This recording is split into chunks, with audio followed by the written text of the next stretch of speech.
Everyone, welcome back to my channel. Love contract का new episode लेकर आई हूँ। प्लीज़ चैनल को सब्सक्राइब करना, लाइक करना और कमेंट करके बताना ये एफएफ कैसा लग रहा है। तो चलिए शुरू करते हैं आज का एपिसोड।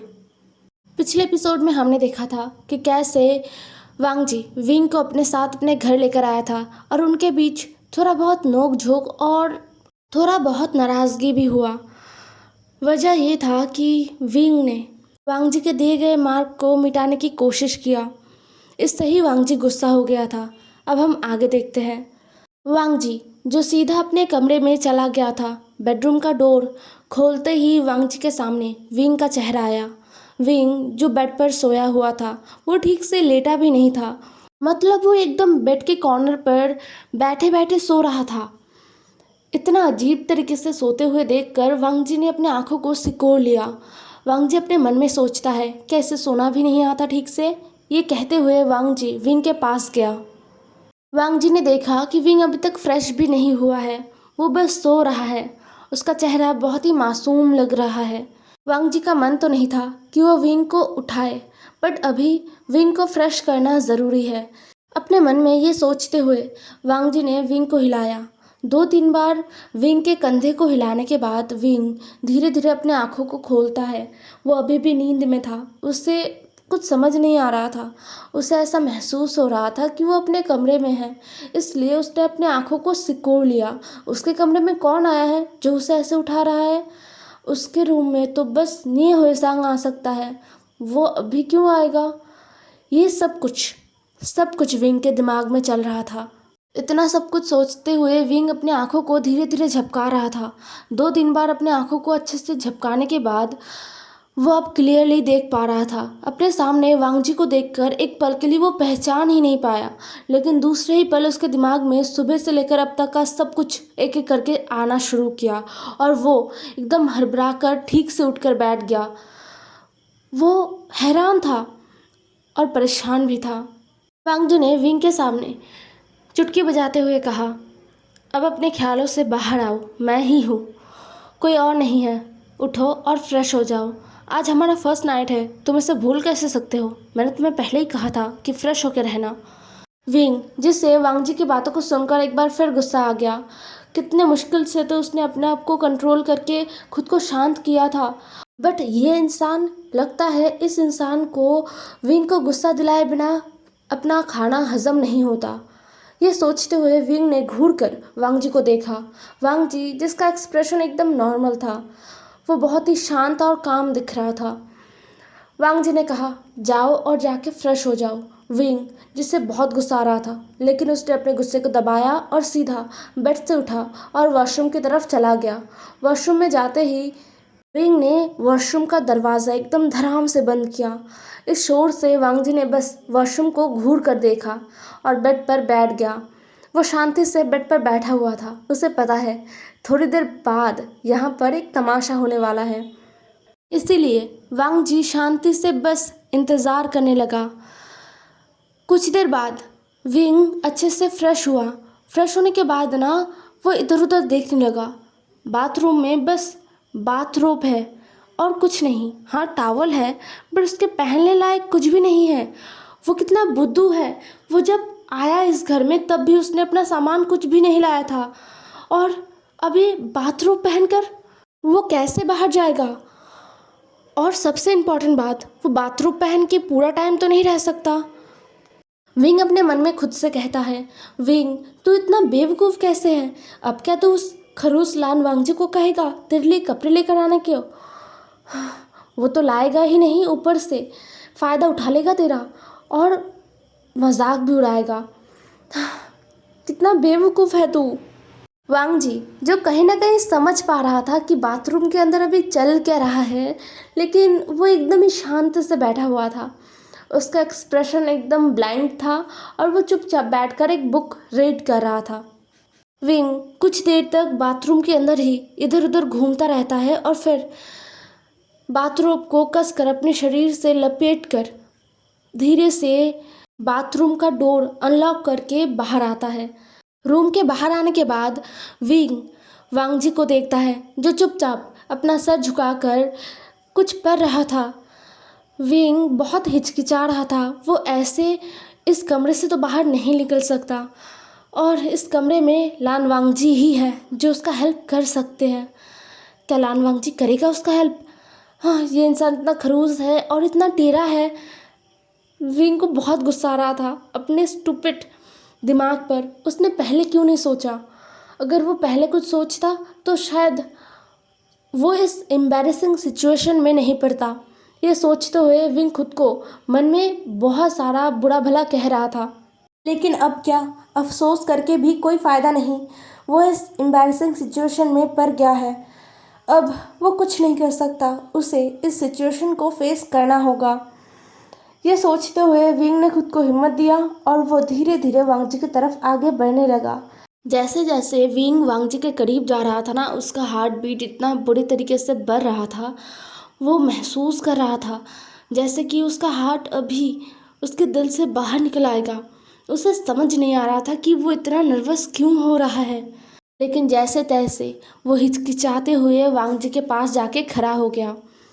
वांगजी के पास जाते ही विंग कुछ कहता उससे पहले ही वांगजी ने अपनी आंखों को ऊपर उठाया और विंग को देखा। वांगजी का चेहरा अभी भी एक्सप्रेशनलेस था, बट पता नहीं क्यों वांगजी का वो एक्सप्रेशनलेस चेहरा देखकर ही विंग का चेहरा गर्म होने लग गया था। विंग का चेहरा हल्का लाल पड़ने भी लगा था। दूसरी तरफ वांगजी अभी भी शांत था। वांगजी ने अपने एक आईब्रो को ऊपर उठाया और कहा, तुम तो पहले से ही रेडी हो गए हमारे फर्स्ट नाइट के लिए। मुझे लगा तुम शर्माओगे। वांगजी के ऐसे बात को सुनकर विंग का पूरा शरीर एकदम जल उठा था। उसे ऐसा महसूस हो रहा था कि इस इंसान को वो अगर गला दबाकर मार सकता था ना, तो शायद उसे थोड़ा सा सुकून मिलता। लेकिन वो डॉक्टर है, वो किसी को मार नहीं सकता। उसका काम है ज़िंदगी को बचाना, लोगों को बचाना। अपने आप को ये याद दिलाते हुए विंग अपने आप को शांत करने की कोशिश कर रहा था कि वो डॉक्टर है, वो मार नहीं सकता। ज़िंदगी देना उसका काम है, लेना नहीं। चाहे जितना भी गुस्सा क्यों ना आए, उसे खुद को कंट्रोल करना होगा। विंग ने अपने आंखों को बंद किया और एक गहरा सा ब्रीथ लिया। पूरा टाइम विंग का जो एक्सप्रेशन है ना, वो वांगजी नोटिस कर रहा था और विंग के दिल में चल रहे बातों को वो अच्छे तरीके से समझ भी पा रहा था। लेकिन वांगजी शांत था। अब विंग थोड़ा शांत महसूस कर रहा था, तो उसने अपनी आंखों को खोला और वांगजी की तरफ देखा। वांगजी जो अभी भी अपने एक आईब्रो ऊपर करके विंग की तरफ देखे जा रहा था। विंग ने अपना दांत पीसते हुए कहा, मेरे पास कपड़े नहीं हैं और मैं अपना कुछ भी सामान नहीं ला पाया हूँ। अब मैं क्या पहनूंगा? विंग के बातों को सुनकर वांगजी शांत था। उसने शांति से जवाब दिया, अच्छे से ढूंढोगे तो तुम्हें अपना सारा सामान मिल जाएगा। विंग ने अपने आईब्रो को सिकुड़ लिया और वो बस वांगजी की तरफ देखने लगा। वांगजी ने कहा, वो रहा वार्डरोब, जाओ वहाँ पर। विंग थोड़ा हैरान हुआ और हैरानी से ही वांगजी की तरफ देखा। फिर वो धीरे धीरे वार्डरोब की तरफ आगे बढ़ गया। वार्डरोब का डोर खोलते ही विंग ने हैरानी से अंदर देखा। ये तो एक अलग ही कमरा है, ये कोई वार्डरोब थोड़ी है। विंग अंदर चला गया और देखने लगा, यहाँ पर बहुत बहुत कपड़े हैं। ये रूम बहुत बड़ा है और इस रूम में कपड़े भरे पड़े हैं, लेकिन कुछ लिमिटेड कलर्स के, जैसे कि कुछ वाइट्स, कुछ ब्लैक्स और कुछ ऑफ वाइट कलर के, और साथ ही में स्काई कलर के भी कपड़े हैं, जो ज़्यादातर अल्फाज के कपड़े हैं। मतलब ये सारा कुछ लान वांगजी का है। विंग ने सोचा कि उसे इसी में से कुछ पहनना होगा। ये सोचते हुए विंग थोड़ा आगे गया तो वो हैरान हो गया। यहाँ पर एक अलग ही सेक्शन बना हुआ था, जहाँ पर सारे ओमेगास के कपड़े हैं, जो बहुत ही एलिगेंट थे। कुछ भी ज़्यादा मतलब एकदम दिखावा करने वाला कुछ नहीं था, बहुत ही सिंपल बट बहुत एलिगेंट कपड़े थे। और सबसे इम्पॉर्टेंट बात, सारे कपड़े ना एकदम विंग के पसंदीदा कलर्स में थे। ज़्यादातर कपड़े रेड कलर के थे, बाकी ब्लैक, वाइट, ब्लू, इन सारे रंगों का भी बहुत सारे कपड़े यहाँ पर रखे हुए थे। विंग हैरानी से वहाँ पर गया और उन कपड़ों को देखने लगा। थोड़ा आगे जाते ही विंग ने देखा कि यहाँ पर बैग्स हैं अलग अलग ब्रांड के। ये सारे बैग जैसे विंग यूज़ करता है ना, उसी टाइप का है, बस ये थोड़े महंगे ब्रांड के बैग्स हैं। इतने सारे बैग्स को देखकर विंग का जो आंखें हैं ना वो एकदम शॉक्ड में खुल गया था। और इतने ब्रांडेड चीज़ों को देखकर पास ही में बहुत सारे शूज़ रखे हुए थे अलग अलग ब्रांड्स के। वो शूज़ भी बहुत ज़्यादा एलिगेंट थे, ओमेगास के लिए थे और वो एकदम विंग का एक साइज़ था। मतलब ये सब कुछ विंग के लिए है। विंग ने देखा वहाँ पर एक अलग सा सेक्शन है जहाँ पर बस ज्वेलरीज रखे हुए हैं जो ओमेगास का है। ये सभी ज्वेलरीज मेल ओमेगास पहनते हैं, मतलब ये सब कुछ उसके लिए लाया गया है। विंग ने देखा ये सब कुछ एकदम असली है, मतलब जैसे कि डायमंड, रूबी, गोल्ड, प्लैटिनम, इन सारी चीज़ों से अलग अलग ज्वेलरीज को बनाया गया है। वो सब बहुत महंगे हैं बट वो बहुत एलिगेंट है, एकदम विंग जैसा पसंद करता है जो बहुत सिंपल हो बट एक नज़र में सबके आंखों में वो बस जाए। विंग के पास बहुत सारे ज्वेलरीज हैं, बहुत सारे नेक पीस है जो विंग अक्सर कहीं स्पेशल जगह जब वो जाता था ना तो उनको पहनता था।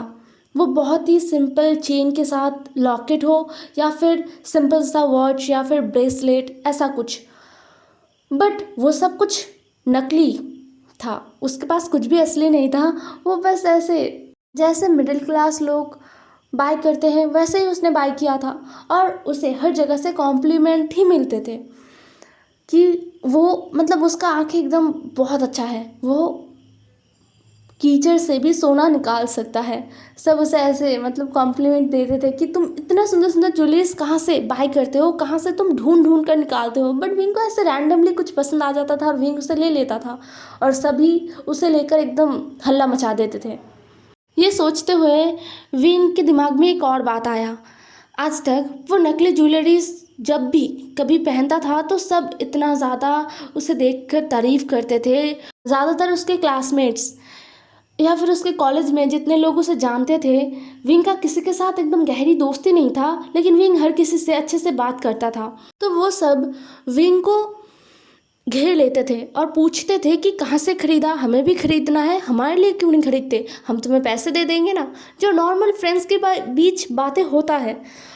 और अगर वो बाय चांस इन ज्वेलरीज में कुछ पहन के गया तो उसका शामत आ जाएगा, वो कह भी नहीं पाएगा कि उसने कहाँ से ख़रीदा है। विंग ने गहरा सा ब्रेथ लिया और अपने मन में कहा कि मुझे यहाँ से तो दूर ही रहना है। विंग ने नोटिस किया कि यहाँ पर बहुत सुंदर सुंदर ब्रोच और वॉचेस भी है जो बहुत सुंदर है, जिन पर रूबीज और डायमंड से काम किया गया है। विंग बहुत कंफ्यूज है, ये इंसान ये चाहता क्या है। इस इंसान के साथ विंग का बस एक दिन का ही रिश्ता है, कल रात से ही वो एक दूसरे को जानते हैं और अभी रात है तो मतलब 24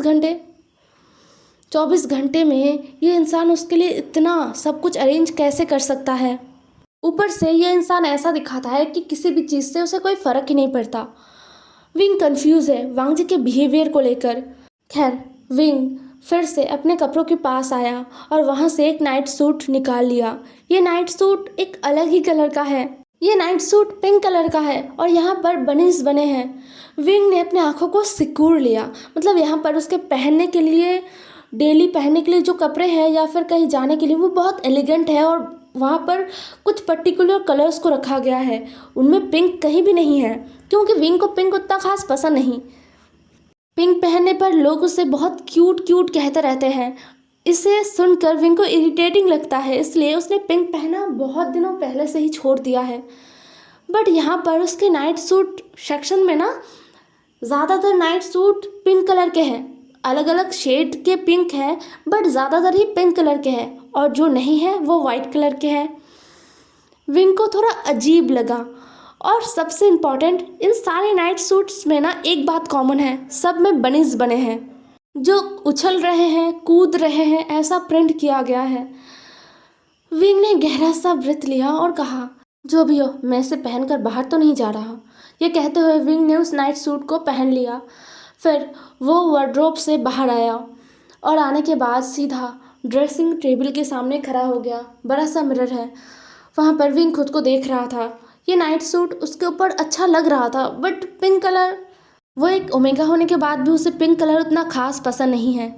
ये उसके दोस्त हज़म नहीं कर पाते कभी कभी, और कहते भी हैं, बट विंग को फ़र्क नहीं पड़ता। उसे बस किसी के मुंह से क्यूट सुनना पसंद नहीं, इसलिए वो पिंक कलर को पसंद नहीं करता। खैर, यहाँ पर उसके दोस्त देखने थोड़ी आ रहे हैं। ये सोचते हुए विंग ने अपने बालों को हेयर ड्राई से सुखाने लगा। यही सब कुछ सोचते हुए विंग अपने काम में इतना खोया हुआ था कि उसने नोटिस ही नहीं किया कि एक जोड़ी आंखें उसे बहुत बहुत शिद्दत से देखे जा रहा है। वो वांग जी था जो विंग को बस देखे ही जा रहा था।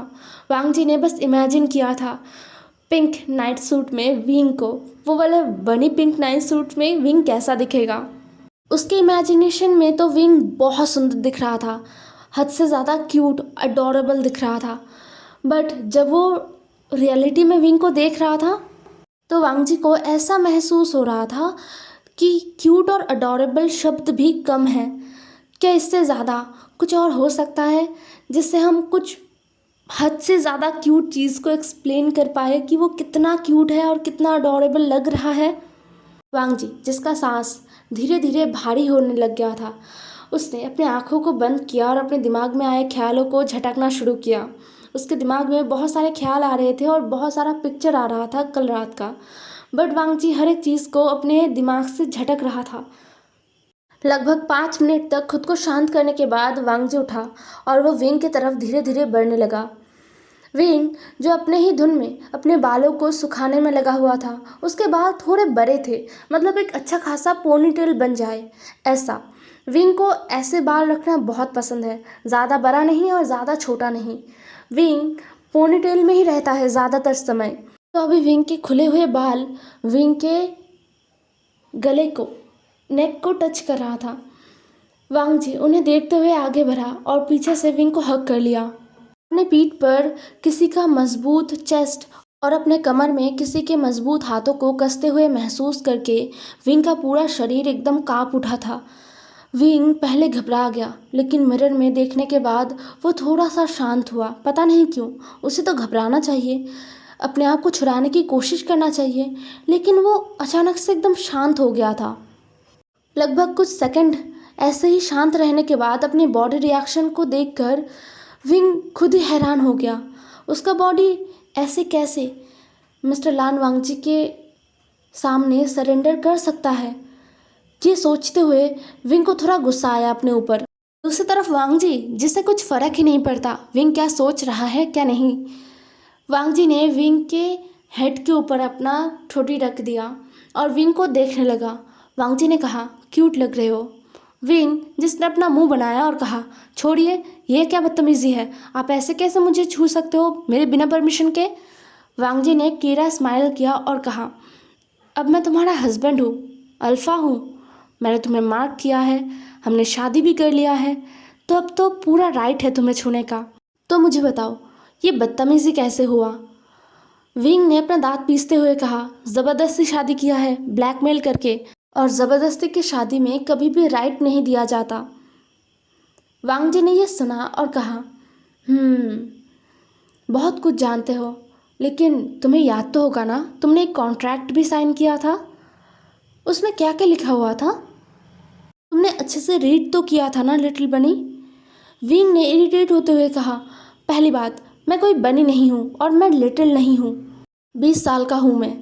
वांग जी ने स्माइल किया और बोला, हो 20 साल के, लेकिन मेरे सामने तो बहुत ज़्यादा छोटे हो, तुम्हें पता है मैं कितने साल का हूँ। विंग ने अपने आंखों को सिकोड़ लिया। वांग जी ने कहा, तुमसे 10 साल बड़ा हूँ, तो मेरे सामने तुम एक लिटिल बनी हो। वांग जी की बातों को सुनकर विंग को गुस्सा आया। उसने कहा, अच्छा, तो फिर मेरे सामने तो आप एक बुढ़ा शेर हो जो बस धौस जमाना जानता है, मिस्टर ओल्ड लायन। वांग जी ने विंग की बातों को सुना और उसे हंसी आ गया। उसने बहुत मुश्किल से अपने हंसी को कंट्रोल किया और विंग को एक बारी में अपने गोद में उठा लिया। इस एक्शन से विंग हैरान हो गया था, वो रेडी नहीं था, बट तुरंत वो अपने हाथ पैरों को मारने लगा और कहने लगा, मुझे छोड़िए, ये क्या बदतमीजी है, आपने मुझे उठाया क्यों, क्या करने वाले हैं आप। वांग जी ने टेढ़ा मुस्कुराते हुए कहा, हमारा फर्स्ट नाइट है, उसे ही मनाने वाला हूँ, कब से तो बोले जा रहा हूँ, फिर भी क्या तुम्हें ये बार बार सुनने में मज़ा आ रहा है कि आज हमारा फर्स्ट नाइट है। विंग, जिसका चेहरा रेड हो गया था, ये सेमलेस इंसान विंग जब तक ये सोचता तब तक वांग जी विंग को बेड पर आके पटक चुका था। अब वांग जी धीरे धीरे विंग के ऊपर आने लगा। विंग जो बहुत घबरा रहा था, उसका आवाज़ कांप रहा था। उसने कहा, देखिए, आप ऐसा नहीं कर सकते। कॉन्ट्रैक्ट, मुझे मुझे थोड़ा समय तो दीजिए।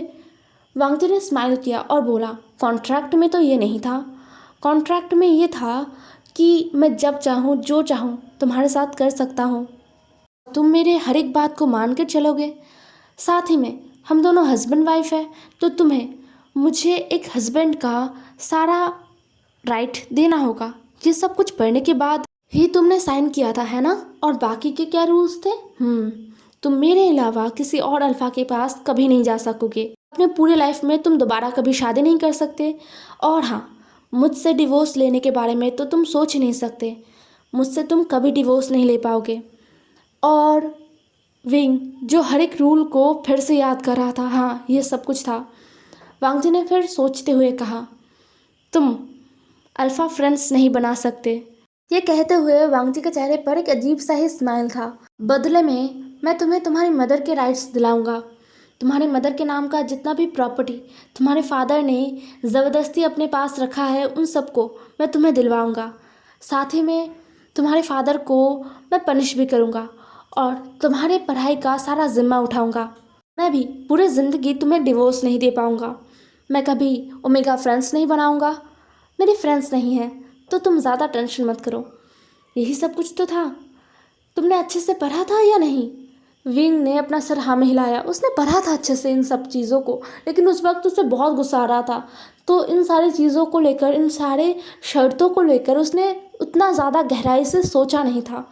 अब जब वो सोच रहा था तो उसे लग रहा था कि बस वो एक नॉर्मल मैरिज में है, क्योंकि उस कॉन्ट्रैक्ट पेपर में जो कुछ भी था, एक नॉर्मल अल्फ़ा ओमेगा अपने पार्टनर से एक्सपेक्ट करते हैं कि वो दूसरे अल्फ़ा से या ओमेगा से दोस्ती ना करे, कभी उनसे डिवोर्स ना मांगे, उन्हें अपने हस्बैंड या वाइफ का जो पूरा राइट है वो दे।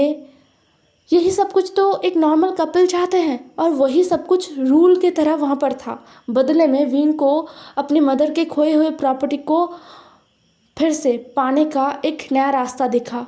साथ में अपने फादर का वो गंदा चेहरा जो सारी दुनिया से छुपाते हैं, उसे सबके सामने लाना और उन्हें सज़ा देना। अपनी मदर, स्टेप मदर और स्टेप ब्रदर और सिस्टर को भी तो पनिश करना है, और उसकी पढ़ाई को भी आगे बढ़ाना है। ये सब कुछ सोचते हुए विंग ने अपने मन में रियलाइज़ किया कि ये इंसान जो उसके सामने है, ये उतना भी बुरा नहीं है।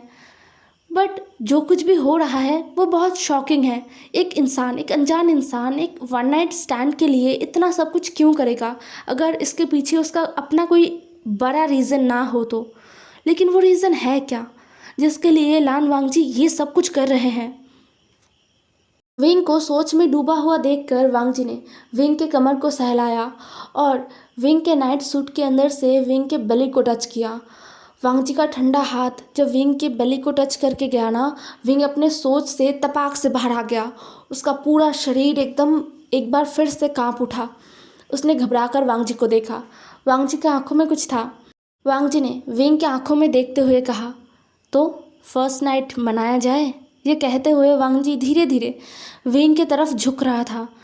जैसे जैसे वांग जी विंग के करीब आ रहा था, विंग का जो ब्रीथ है वो बहुत ज़्यादा उखड़ रहा था। उसका सांस उखड़ रहा था, वो ठीक से सांस नहीं ले पा रहा था। उसे ऐसा महसूस हो रहा था कि उसका सांस उसके गले में ही अटक रहा है। धीरे से विंग ने अपनी आंखों को बंद कर लिया। वो अजीब सा फील कर रहा था। उसे बहुत ज़्यादा नर्वसनेस फील हो रहा था। बट कुछ देर तक आंखें बंद करके रखने के बाद भी विंग ने कुछ अलग महसूस नहीं किया। वो जो सोच रहा था वो तो बिल्कुल भी नहीं। वांग जी ने उसे अब तक किस क्यों नहीं किया, ये सोचते हुए धीरे से विंग ने अपने आंखों को खोला और देखा कि उसके ऊपर कोई नहीं है। हैरानी से विंग ने अपने आंखों को अच्छी तरीके से खोलकर देखा। विंग कुछ समझ पाता उससे पहले उसके बाजू पर किसी का हाथ महसूस हुआ। विंग ने अपने लेफ्ट साइड मुड़कर देखा तो वहाँ पर वांग जी था। वांग जी ने एक खींच में, मतलब उसने विंग को खींचा था, एक बारी में ही खींचकर विंग को अपने सीने से लगा लिया और कहा, सो जाओ। यह कहते हुए वांग जी ने लाइट्स को ऑफ कर दिया। अभी कमरे में अंधेरा था और विंग वांग जी के बाहों में। विंग को समझ नहीं आया कि हुआ क्या। पता नहीं क्यों, बट विंग को अपने आप को बहुत ज़्यादा ब्लैंक महसूस हो रहा था। एकदम कुछ सोचने के काबिल वो नहीं रहा, ऐसा उसे महसूस हो रहा था। वांग जी के चेस्ट में आके वो कुछ सोच नहीं पा रहा था। उसका पूरा दिमाग खाली है, उसे महसूस हो रहा था ऐसा कुछ। और यही सब कुछ सोचते हुए, अपने आप से हज़ारों सवाल करते हुए, उनके सवाल ना पाते हुए, इरिटेट होते हुए विंग सो गया वांग जी के चेस्ट पर। वांग जी जो कुछ देर तक अपनी आंखों को बंद करके रखा था, लेकिन अब विंग के सोने के बाद उसके चेहरे पर एक स्माइल आ गया। उसने विंग के हेड को सहलाया और वो भी सो गया।